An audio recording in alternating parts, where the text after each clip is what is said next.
here now. So every single shot you've got, if we can get in the habit of having no golf balls in there, okay, Right. so there's not that sort of mental, oh, I got a sort of second serve or a provisional ball.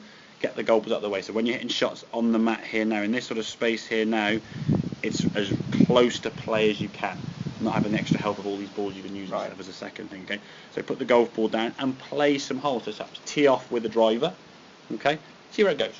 It goes up on the bank on the right hand side there. You can say, okay, well, I'm imagining this. If I'm on the right hand side, I'm in trees. I'm going to do a little chip out from the trees, perhaps that yellow flag with a 7-iron. Is it helpful, do you think, to visualise definitely, a course? Definitely. Yeah, either a course, you don't even make it up, doesn't matter. You can as long as you, again, in some ways, using your imagination will be quite helpful and powerful in a way, because if you can imagine a golf course out here, when you get on the golf course, imagery you can use to sort of see where your ball's going to go. You can use that imagery and that mental stuff will be very helpful to go on the golf course with. So yeah, in some ways you can use a golf course that you know, fine, but I'd say sometimes just imagine a hole. So, okay, I'm going to see a little marker there.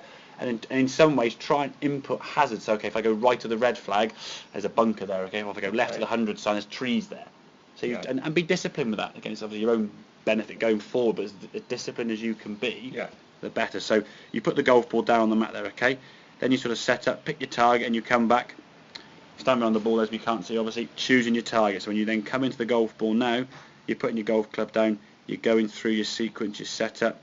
Make sure you look at target though in there, so you can sort of see what does this position here look like when I'm aiming. So how does straight feel? If I'm aiming here into the target, what does that look like?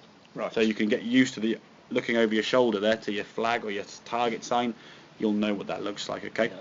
But what we'll see now in this case, because we actually had a shot in your mind as you swung it. Okay.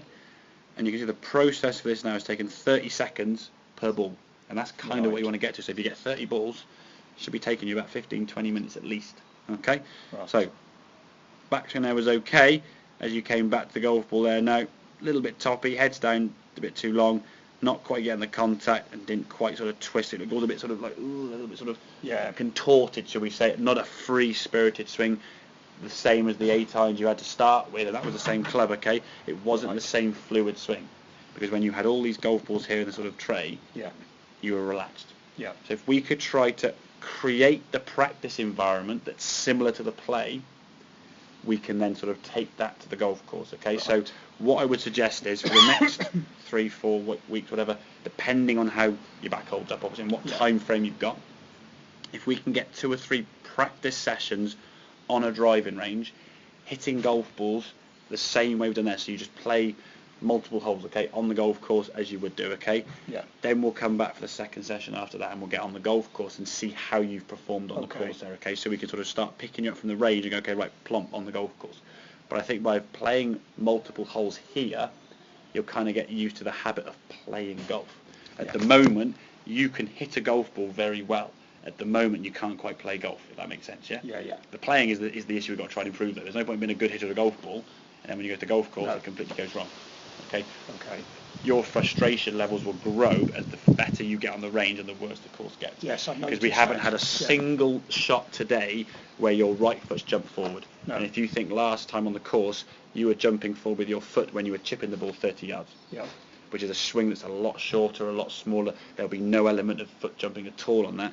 Out on the course is that sort of, again, I'll hold my hand up and say I was exactly the same when I played in tournaments at a level above where I was. And it's purely mental. I'm not changing physically. The course hasn't changed physically. The golf ball on clubs I'm using hasn't changed physically. Just the golfers I'm playing with and the notice board on the back of the 18 with the leaderboard. That's all that changed. But it's only because of that your mind changes. The same way walking across a 3-foot wide plank. We could all walk across a 3-foot wide plank, 20 yards. Wouldn't be a problem. If that plank was above the Grand Canyon, you wouldn't do it. Yeah. End of. And that's what it comes down to. It's almost like you're getting out on the golf course and that sort of, I've lost my comfort zone now. What if I do this? What if this happens? Yes. Rather than, here's my ball, here's my target, hit it. And if we can do that on the range in practice, we can then start relating that to on the golf course. Okay? Make sense? That's the discipline. Perfect. Good.